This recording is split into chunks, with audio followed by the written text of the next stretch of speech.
நல்ல வேலை R Udhayakumar sir வரல. அது வந்ததான் இங்கேயே என் கதை முடிஞ்சிருக்கும். வசந்த மாளிகைக்கு வந்துட்டு நான் வசந்த மாளிகையாக இருப்பேன். ஆமாம், 10 வருஷத்துக்கு ரொம்ப நன்றி. ஆமாம் ஆமாம் ஆமாம். இல்லை சொல்ல கால் இருக்கு இங்கே. ஆமாம் வீடியோ இருக்கு. இல்லை இப்போ நேரம் அந்த ஃபோன் பண்ணிப்பாங்க, யாராவது அடிச்சிருப்பாங்க நேரம்.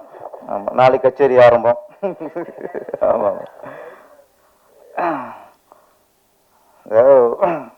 சபரிமலைக்கு பக்தர்லாம் போவாங்க, ஒரு குரூப்பாக போவாங்க. அதில் 40 வருஷம் 50 வருஷம் போனவங்களும் குருசாமியாக இருப்பாங்க. அப்புறம் 10 வருஷம் 5 வருஷம் போனவங்களும் கூட போவாங்க. அதில் கன்னிச்சாமின்னு இருப்பாங்க, பூசா போகிறவங்க கன்னிச்சாமிப்பாங்க. இந்த மேடையில் நிறைய குருசாமிகள். நான் கன்னிச்சாமி. இதில் மூத்த குருசாமிங்கிறது ஈஸ்வரி குலநாதன சார் தான். அதுக்கடுத்து நம்ம சித்ரா லட்சுமண சார். ஆமாம், அதனால் இந்த குருசாமி நிறைந்த அவையை வணங்கி இந்த கன்னிச்சாமி கன்னி பேச்சு ஆரம்பிக்கிறேன். வசந்தமாளியை பார்த்த உடனே நம்ம அரவிந்தராஜ் சார் கொஞ்சம் மூடு கொண்டுட்டார். சொல்லிட்டார், படம் பார்த்த உடனே நம்ம நல்லா இருக்குங்கிறோம், சூப்பராக இருக்குது. அவர் வி.சி. குணா சார் வந்து பல்கலைக்கழகம்னாரு எல்லாம்னாரு. அவர் திருப்பி லவ் பண்ண மூடு வந்துச்சுட்டார். அவர் ஒன்றும் தடை இல்லை சார், என்ன நாளைக்கே ஆரம்பிச்சிருங்க, என்ன கொஞ்சம் வீட்டில் சொல்லிட்டு ஆரம்பிங்க. அது 2 3 வீடு இருக்கா? அதை 3 வீட்டு சொல்லுங்க, 3 வீட்டு சொல்லுங்க, 3 வீட்டு சொல்லிட்டு 4வது ஆரம்பிச்சிருங்க. இப்போ ஏன்னா வசந்த அந்த படம் பார்த்துட்டு நான் அப்படி கவனிச்சேன் அவரை. அப்படியே லவ் மூடு போயிட்டார். சிவாஜி கணேசன் கண்ணை விட இவர் கண்ணில் காதல் கொப்பளிக்குது அப்படியே. அதில் நாளைக்கே நீங்கள் ஸ்டார்ட் பண்ணிடுங்க, வாழ்த்துக்கள். அப்புறம் வி.சி. குணா சார், அவர் வாணிஸ்ரீயை வந்து அழகு கம்மின்னு சொன்ன உடனே சித்ரா சுகம் வந்துருச்சு. ஏன்னா வாணிஸ்ரீ ரசிகனுடைய தலைவரே அவர் தான். அப்போ அதுக்கப்புறம் பத்திரிகையாளர்லாம் முதல்ல வாணிஸ்ரீ ரசிகனுடைய தலைவர் அவர் தான். என்ன சார்? ஆமாம், அந்த கொண்டை இருக்க வாணிஸ்ரீ கொண்டைங்கிறது ஃபேமஸ். ஆமாம், அந்த கொண்டைக்கு இவர் தான் ரசிகர். சார் கொஞ்சம் வாபஸ் வாங்கிருங்க சார். வாணிஸ்ரீ வந்து கலர் கம்மியாக இருக்கலாம், அழகு கம்மி இல்லை. ஆமாம், நீங்கள் வந்து கலரை பார்க்காதீங்க, அழகை பாருங்க. ஆமாம் ஆமாம் ஆமாம், அங்கேயும் செயலாளர் தான், அங்கேயும் தலைவர் ஆக முடியல, நிறைய அங்கங்கேயும் ஆப்பு தான் உங்களுக்கு. அப்புறம் வி.சி. குணா சார் சொன்னார் சிவாஜி கணேசனை பற்றி. அந்த அவர் பல்கலைக்கழகம், அவர்கிட்ட எல்லாம் நடிப்பை கற்றுக்கணும், நடிகர்லாம் அவர்கிட்ட நிறைய கற்றுக்கொண்ட விஷயம் நிறையா இருக்குனாரு. அது நடிப்புலாம் கற்றுக்கணும் சார், அவ்வளோ பெரிய இதுதான் பேராசப்படாதீங்க, அவ்வளோதான் வேணாம், ஒன்றே ஒன்று கற்றுக்கலாம். டைமிங்கு ஷூட்டிங் வரும், நீங்கள் அதை கற்றுட்டா போதும். இப்போ மனோஜ்குமார் சொன்னார்ல, டைமிங் நீ சொல்லியானார்ல. ஏன்னா அதுதான் பெரிய நடிகர். என்னன்னா அந்த இயக்குனருக்குள்ள மரியாதை கொடுத்துருது. இயக்குனர் அடிமையாக நினைச்சு என்ன பண்ணுறது? நான் நாளைக்கு 11 மணிக்கு வரேன், அப்போ சாப்பிட்டு வச்சுக்கொண்டு தான் இயக்குனர் அடிமையாக நினைக்கிறது. அதனால சிவாஜி கணேசனை பார்த்து நம்மலாம் நடிக்கணுங்கிறதுலாம் நீங்கள் அவ்வளோ பேர் ரொம்ப பிரசப்படுறீங்க. நீங்கள் அது மாதிரி டைமிங்க்கு வந்தால் போதும் சார். இன்னைக்கு இது சிலர் டைமிங்க்கு வராங்க, அது டைம் வந்தாலே பிடிச்சி காப்பாற்றலாம். அன்னைக்கு நடிக்கிறது அப்புறம். அப்போ சிவா இன்னைக்கு நான் இப்போ சித்ரா சார் பார்த்து போகிற இருக்குது, வி.சி. குணா சார் பார்த்து போகிற இருக்குது, நம்ம அண்ணன் மனோஜ்குமார் சார் பார்த்து போகிற இருக்குது. என்னென்னா இவங்களாம் ஒரு மேதை சிவாஜி கணேசன் சாரோட பணிபுரிச்சிருக்கு. நம்ம படம் பார்த்த அதான் படம் பார்த்து வியந்தோம், நீங்களாம் கூட பார்த்து பழகி நீங்கள் வியந்திருக்கீங்க. அதனால் உங்களை பார்க்கும்போது ரொம்ப ரொம்ப புறமையாக இருக்குது. ஆனால் அதில் ஒரே ஒரு சந்தோஷம், ஒரு சிவாஜி கணேசன் சார் வீட்டுக்கு நான் போய் அவரை சந்தித்து பேசியிருக்கேன். ஆமாம், அது ஒன்று தான் இந்த மேடையில் இருக்கும்போது எனக்கு நல்ல வேலை. அவர் அப்போ நேராக பார்க்குறது பெரிய விஷயம். வீட்டுக்கு போய் ரூமில் போயிட்டு பார்த்து நான் நம்மளே உள்ளே விடுவா நம்ம அசிஸ்டன்ட் டைரக்டரு. அப்போ அஜித் சாரோட மேரேஜ் டைம், அவருடைய இன்விடேஷன் கொடுக்கறதுக்காக சாலினி அவங்க அப்பா நான் கூட ஒட்டிக்கு போகிறதுக்குல அப்படி போனதான் போய் அப்போ கொடுத்து. அப்போ ஏன்னா எல்லாருக்கும் கூல் ட்ரிங்க்ஸ் கொடுத்தாங்க. எனக்கு அப்போ கொஞ்சம் இருமல் இருந்த டைம். அப்போ பாபு சார் சாலினி எல்லாரும் உள்ள சாப்பிட்டாங்க. நான் அப்படியே வச்சு குடிக்கணும் நடிச்சுட்டே இருக்கேன். யார்கிட்ட? நடிக்கிறதுக்கு முன்னாடி நான் குடிக்கணும் நடிச்சுக்கிருக்கேன். அப்படியே கொஞ்சம் அப்படியே கொஞ்சம் நேரம் அவங்க கொஞ்சம் சீரியஸாக பேசியிருந்தாங்கல்ல, மெல்ல கீழே வச்சுட்டேன். ஒரு வாய்ஸ், உங்களுக்கு டீ காஃபி கொண்டு சொல்லவா அப்படின்னாரு. என்னடா அது? இல்லை சார், இல்லை அதை ஒதுக்குறீங்களே அப்படின்னாரு. அவன் ஒரு குடிச்சு குடிக்க நடிக்கிறா, அது அவளுக்கு பேச கவனிச்சிருக்காரு அவர். அப்போ இங்கே வந்து நம்ம வந்து இல்லை சார் இருமல் இருக்கு, டீ காஃபி குடிக்க சொல்ல முடியுமா? ஒன்றும் இல்லை சார், இருமலாவது விக்கலாவது அஷ்டம் அப்புறம் பார்த்துக்கோ அப்படின்ட்டு. அவர் அந்த அனுபவம் ஒரு நேர பார்த்தா அவர் நம்மகிட்ட வந்து வார்த்தை பேசியிருக்காரு. இதெல்லாம் வந்து பார்க்கும்போது ரொம்ப ரொம்ப சந்தோஷமா இருக்கு. மனதில் கூட சொன்னார்ல டைமிங் சொல்றேன்னா, ஒரு சார் என்ன சார் ராஜான்னு ஒரு படம் கஸ்தூராஜா டைரக்ஷனில் நடிகர் சிவாஜி கணேசன் முரளி சார் நடிக்கிற படம். அப்போ நான் படம் பண்ணுறக்க முரளி சாரை அப்போ மீட் பண்ணிக்கிட்டு இருக்கேன். நான் வர சொல்லியிருந்தார். நான் காலையில் போயிட்டேன். ஒன்று அப்போ தான் அவசரமாக ஷூட்டிங் கிளம்பிட்டு இருக்காரு. டக்குனு என்ன ஒன்றாரு, நான் ஷூட்டிங் கிளம்புறேன், நீங்கள் கூட வாங்கட்டார். வண்டி டிரைவர் பக்கத்தில் முன்சீட்டில் முரளி சார் உட்காந்துட்டாரு, பின்னாடி நான் உட்காந்துட்டேன். அப்படியே போயிட்டுருக்கு ஏஆர்எஸ் கார்டன். அந்த கேட்டுக்குள்ளே போகும்போது ஒரு 8:30 இருக்கும். கேட்டுக்குள்ளே வண்டி நுழையுது. கொஞ்சம் போனோன்னே முரளி பதறாரு டிரைவர்கிட்ட, நிறுத்துறாரு. அவன்கிட்ட கொண்டு நிறுத்திட்டான். எனக்கு பதட்டான், என்னடா இவ்வளவு பதறாரு, என்னடா அந்த புரியல. பார்த்தா வண்டி உள்ள அப்படின்ட்டு அங்கே பார்த்தா சிவாஜி கணேசன் சார் அந்த கோயில் இருக்குல்ல அந்த இடத்துல சீட்டில் உட்காந்துருக்காரு. வண்டியை நிறுத்திட்டு இறங்கிட்டார் சார். இறங்கி சைடில் அப்படியே ஒளிஞ்சு ஓடுறாரு முரளி சார். ஓடி போய் நான் எனக்கு புரியல நம்ம கூட ஓடுறதா. அப்புறம் போயினா அப்புறம் டப்புன்னு 10 நிமிஷம் ரெடி ஆகி அந்த ட்ரெஸ் அவர் இந்த கராட்டா ஆரம்ப ட்ரெஸ்ஸு போட்டு திருப்பி அப்படியே சுற்றி வந்து சிவாஜி நிற்கிறாரு. அவர் லுக்கு விட்டார். திரும்பி அவரு இப்படி ஆளு. ஏன்னா சொல்கிறேன் டைமிங், முரளி வந்து அவர் யூத்து, இவர் அப்போ சீனியர் ஆர்டிஸ்ட்டு. அப்போ ஆப்ரேஷன் பண்ணதுக்கு அப்புறம் உள்ள டைம் அது. அப்போ அவர் 7:30 மணிக்கு வந்துட்டான். அவர் ஒரு 8 மணிக்கு போகிற 7:30 மணிக்கு வந்துட்டாரான். அதனால் சொல்கிறது நடிகர்களுக்கு வந்து டயத்துக்கு வந்தாலே எங்களுக்கு பிடிச்சிட முடியல. இயக்குனருக்கே பெரியது. அப்போ நாங்கள் நினச்சப்போ எடுக்க முடியும். அன்றைக்கி அப்போ தான் அந்த சீன் நாங்கள் முடிக்க முடியும். நாங்கள் இன்னைக்கு இந்த சீனை முடிக்கலாம்னு நினைக்கும் போது ஹீரோ 10 மணிக்கு தான் அப்படி சீன் முடிக்கிறது. அப்போ மொத்த பழியும் சுமக்கிறது யாருன்னா 40 நாள் 50 நாள் படத்தை எடுக்க 50 நாள் நம்ம நினைப்போம், சொல்லியிருப்போம் புளிசட்டை 60 நாள் ஆகும். இழுத்து விட்டான் செலவை. யார் சொல்லுவாங்க? எங்களை சொல்லுவாங்க, டேரக்டர் சொல்லுவாங்க. டேரக்டர் இது செலவு எடுத்து விட்டான், 40 நாள்னா 50 நாள் எடுக்கிறான். யார் காரணம்? ஹீரோ டயத்துக்கு வந்தால் அதுவும் சில இயக்குனருக்கும் சில வேறு காரணம் இருக்குது. இதுவும் ஒரு காரணம். அதில் சிவாஜி கணேசன் ஃபாலோ பண்ணி ஃபஸ்ட்டு டைமுக்கு நம்ம ஃபாலோ பண்ணலாம். அப்புறம் விசி பொன்னான் சார் சொல்லார். அது வந்து எனக்கு அதிசயமாக இருக்குது. அந்த சொல்ல நினச்சி பார்க்கும்போது இப்படிலாம் அவர் பிடிச்சிருப்பாரா? ராமநாடு சார் சொன்னார், ஒரு கதையை படிச்சுட்டு அந்த கதை மேலே ஒரு ஆர்வம் இதை படம் பண்ணணும்னு நினச்சிட்டு தலைமாட்டிலேயே கதை வச்சுருக்காரு. விழிஞ்சா அந்த கதையை படிக்கிறாரு. இந்த கதையை படம் பண்ணுங்கிறதுக்காக அந்த NT ராமராவ் படத்தையே அவர் இன்னொருத்தர் கொடுக்குறாரு. அப்போ அந்த கதைக்கு கொடுத்த முக்கியத்துவம், ஒரு ப்ரொடியூசர் ஒரு கதைக்கு கொடுக்குற முக்கியத்துவம் இதோட உதாரணம் இல்லை சார். அவ்வளோ கதை நேச்சிருக்காங்க அவங்க, அந்த கதையை நம்பியிருக்காங்க. அவங்க கதை தான் அஸ்திவாரம் நம்பியிருக்காங்க. இன்னைக்கு ஷூட்டிங் போயிட்டு இருக்கு, அந்த படம் ப்ரொடியூசருக்கு கதை தெரியுமா?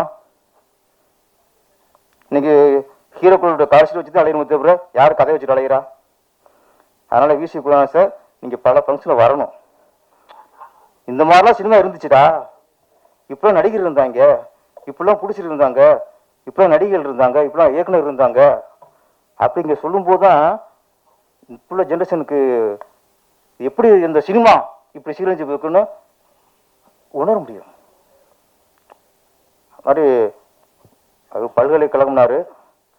எனக்கு பார்த்தா இந்த வசந்த மாளிகை நான் சின்ன வயசில் டூரிங் தேட்டரில் பார்த்தது. எங்கள் ஊர் நாட்டசங்கோட்டை, எங்கள் ஊரில் டூரிங் தேட்டர் இருக்கும். அப்புறம் சிவகங்கையில் கொஞ்சம் டவுன், அங்கே ஒரு தேட்ரு. இந்த பக்கம் காலாறுவேல், அங்கே ஒரு டவுன். அங்கே சுற்றி ஒரு 4 தேட்டர் இருக்கும். சில படங்கள் தான் எங்கே போட்டாலும் நாங்கள் அங்கேயே போய் பார்ப்போம். சிவகங்கையில் போட்டால் அங்கேயே பார்த்துருவோம், காலாறுவேலில் போட்டால் அங்கேயே பார்த்துருவோம், கல்லூரில் போட்டால் அங்கேயே பார்த்துருவோம், நார்சூரில் போட்டால் அங்கேயும் பார்ப்போம். அப்படி எங்கே எந்த தேட்டரில் போட்டாலும் அங்கேயும் பார்க்குற படம் தான் வசந்த மாளிகை. எங்கள் ஊரில் போய் எம்ஜிஆர் ரசிகர் இருப்பாங்க, சிவாஜி ரசிகர் இருப்பாங்க. எல்லா வீட்டும் போவோம். எம்ஜிஆர் ரசிகர் வீட்டில் எம்ஜிஆர் படம் போட்டுருக்கோம், ஃபோட்டோ போட்டிருக்கோம். நம்ம சிவாஜி ரசிகர் வீட்டில் அவர் படம் போட்டிருக்கோம்.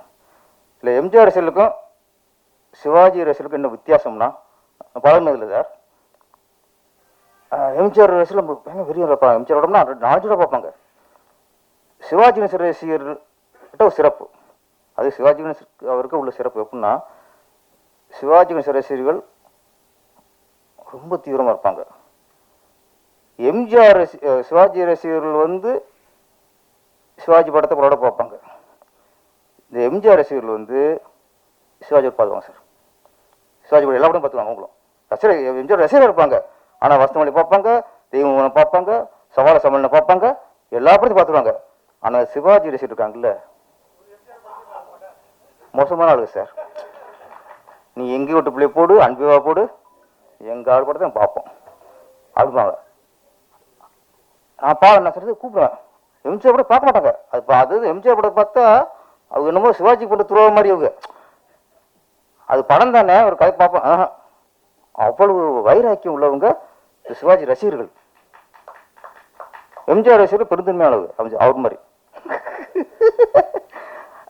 நான் இல்லை அப்பவே நான் சின்ன வயசுல தெரியாது, என்னடா அவங்க வரமாட்டேங்கிறாங்களே, எம்ஜிஆர் எதிரி மாதிரி நினைக்கிறாங்க அப்படின்னு நினைக்கிறது. ஏன்னா எம்ஜிஆர் படம்ங்கிறது ஒரு கமர்ஷியல் படம். எல்லாமே இருக்கும்ல, ஃபைட் இருக்கும், சாங் இருக்கும், எல்லா மக்களும் பார்க்கறதுக்கான படம் எம்ஜிஆர் படம். சிவாஜி கணேசன்கிறது முழுக்க கலை ரசிகருக்கான படம், நடிப்பு ரசிகருக்கான படம். எவன் கலையை ரசிக்கிறானோ நடிப்பு ரசிக்கிறானோ என்ன சார், எங்கேயாவது நம்ம ஒரு பணம் கொடுத்து ஒரு சர்க்கஸுக்கு போவோம், பணம் கொடுத்து ஒரு கச்சேரிக்கு போவோம், பணம் கொடுத்து எங்கேயும் சந்தோஷமா இருக்கோ அங்கே பணம் கொடுத்து பார்ப்போம். ஆனால் பணம் கொடுத்து எங்கேயாவது அழுக போவோமா? பணம் கொடுத்து அழுக போவோமா? பணம் கொடுத்து அழுக போறது சிவாஜி படம் தான்.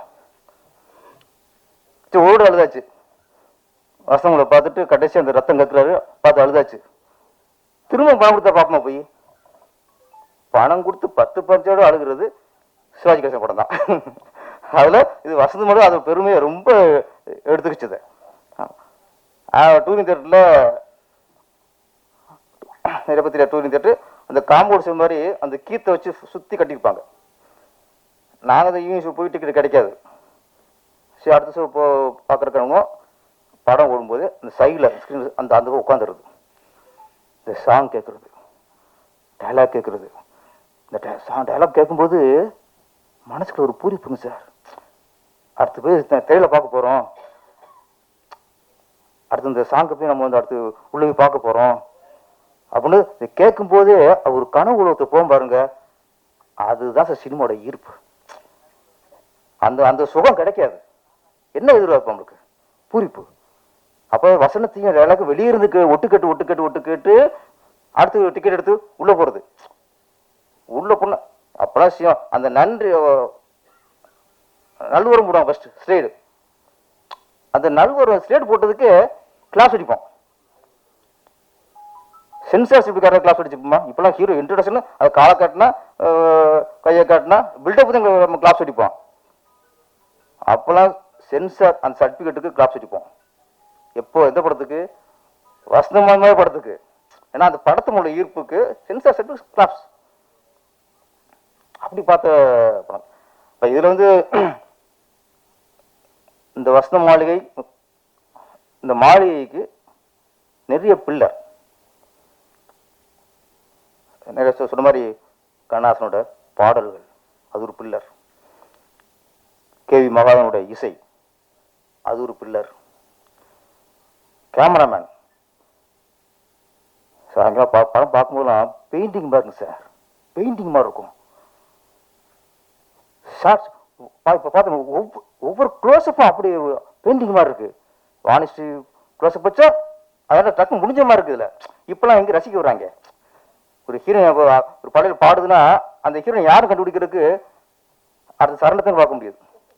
டப்பு டப்பு டப்புன்னு என்னையா ரசிக்க விடுங்கயா, அதுக்கு சம்பளம் கொடுத்து நடிக்க வைக்கிறியா, நாங்கள் டிக்கெட் எடுத்து காசு கொடுத்து உள்ளே வரோம், யாருன்னு ஹீரோ கண்டுபிடிக்கிறதுக்கே ரெண்டாவது சரணத்துல சார் நான் கண்டுபிடிக்கிறேன். ஓ இது திரிசாவா அப்படின்ட்டு பல்லவி தெரிய மாட்டேங்குது.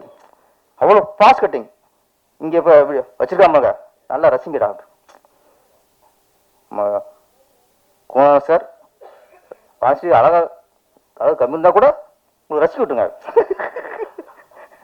என்ன சிவாஜி அந்த ஒரு ஷாட் அப்படி திரும்பினார்னா அந்த அந்த க்ளோஸ் முடிகிற வரைக்கும் நம்மளுக்கு ரசிச்சுட்டே இருக்கும் அந்த கண்ணு. ஆனால் இதில் பிகினிங் இந்த ஃப்ளைட்டில் வருவார்ல, அதில் தண்ணி அடிச்சுட்டு அந்த கண் அவ்வளோ சுதந்திருக்கும். உலகத்திலேயே சொல்கிறேன், அந்த கண்ணில் அவ்வளவு அந்த கோபம் மாதிரி இந்த சோப்பா வச்சு காட்டின ஒரே அளவுக்கு சிவாஜி கணேசன் சார். கிளிசம் போடுவாங்க, கண்ணீர் வரும், எல்லாம் வரும். கண்ணுக்கு மேக்கப் போட முடியுமா? கண்ணுக்கு சிவப்பு பெயிண்ட் தரணுமா? இங்கே ரோஸ் போடலாம், கண்மை போடலாம், கண்ணுக்கு சிவப்பு பண்ண முடியுமா? அது யார் கொண்டு வந்தது? இப்போ மேக்கப் பண்ண கொண்டு வந்தானா? நிறைய சிவாஜி கணேசன் கண்ணை பிளஸ் கண்ணை அவ்வளோ சிவப்பா எப்படி வேற யாரும் நம்ம பார்த்தது இல்லையா? இதுல இந்த 2 மனம் வேண்டும் சாங் போகுதா அப்படி இருக்கு. பிறகு நடிகர் அதுக்கு லாஸ்ட் யாருக்காக இந்த ஒரு சாங் பார்த்து முடிச்சோன்னே அந்த ஒரு ரத்தம் கக்கி அப்படி உட்காந்த உடனே நமக்கு பாட்டு பார்த்த மாதிரி இல்லை, படம் பார்த்த மாதிரி இருந்துச்சு. ஒரு படம் ஃபுல்லாக பார்த்த மாதிரி ஒரு சாங்ல. அதுதான் கவிஞர் ஒரு பில்லர், மியூசிக் டைரக்டர் ஒரு பில்லர், கேமராமேன் ஒரு பில்லர், வசனம் பாலமுருகன் சார். நிறைய பேர் நிறைய விஷயம் சொன்னீங்க. ஆனால் இது மொத்த கதையுமே ஒரே ஒரு டைலாக் தான், ஒரு வரி தான். ஏன் இப்படி செஞ்ச? அதை தூக்கிட்டா கதை இல்லை. 2 இதயங்கிறது அப்புறம் அந்த 2யும் உதயமானதுக்கு என்ன காரணம்? ஏன் இப்படி செஞ்ச?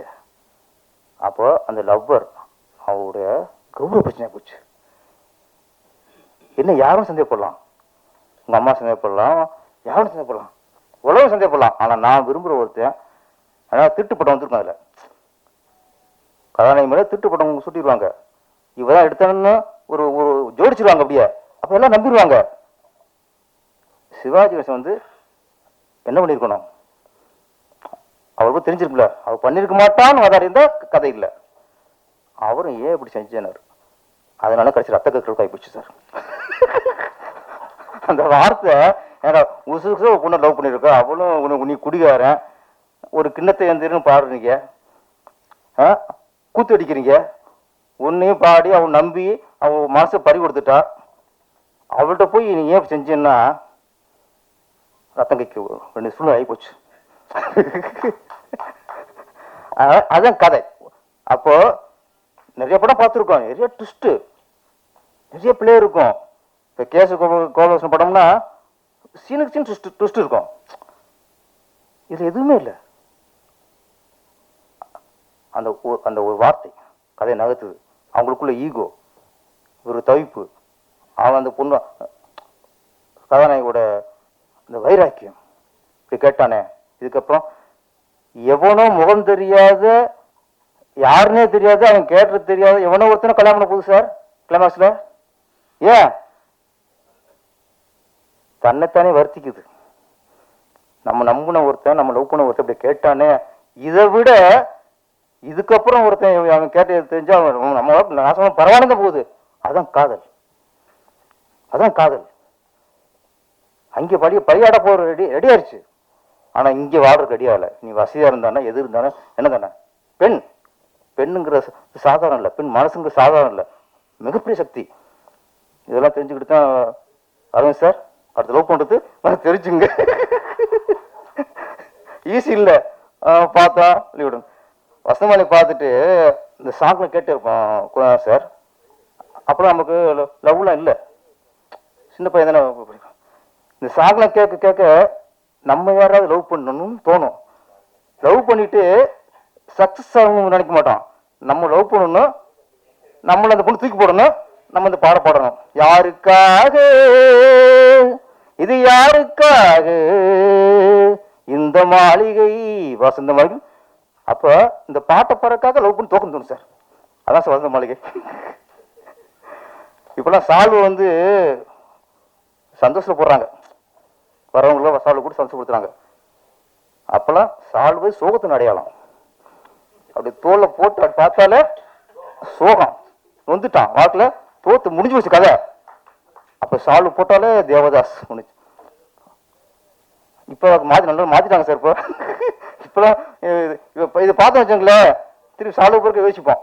அதனால விஜயமணி சார் நல்ல வேலை நீங்க இதில் சால்வு கொண்டு எங்களுக்கு போடலை.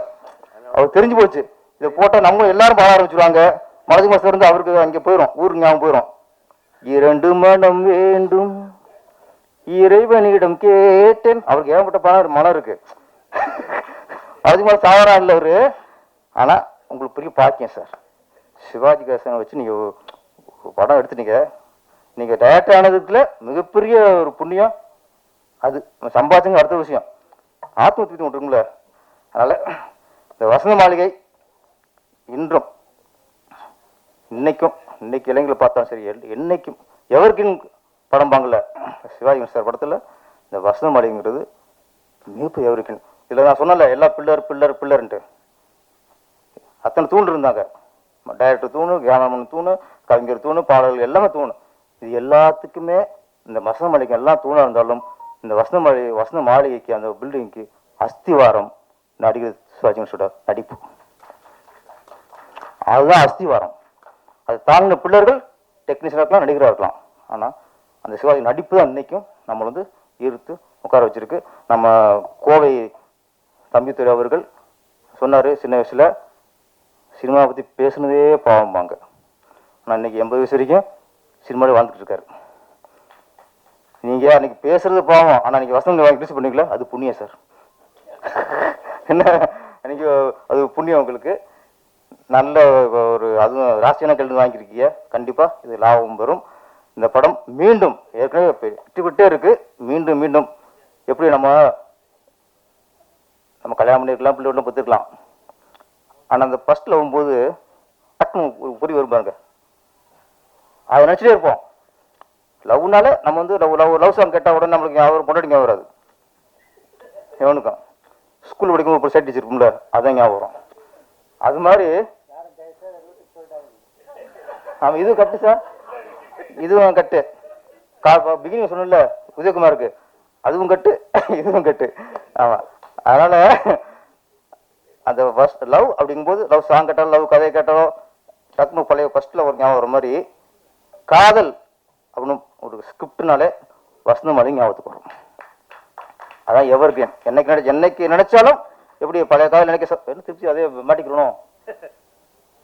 எப்போ பழைய காதல் நினைச்சாலும் எப்படி சுகமா இருக்கோ அதே பரவாயில்ல மாட்டியாச்சு. அப்புறம் அதே மாதிரி வசந்த மாளிகை எப்போ நினைச்சாலும் சுகம் சுகம் சுகம் சுகம். நன்றி, வணக்கம்.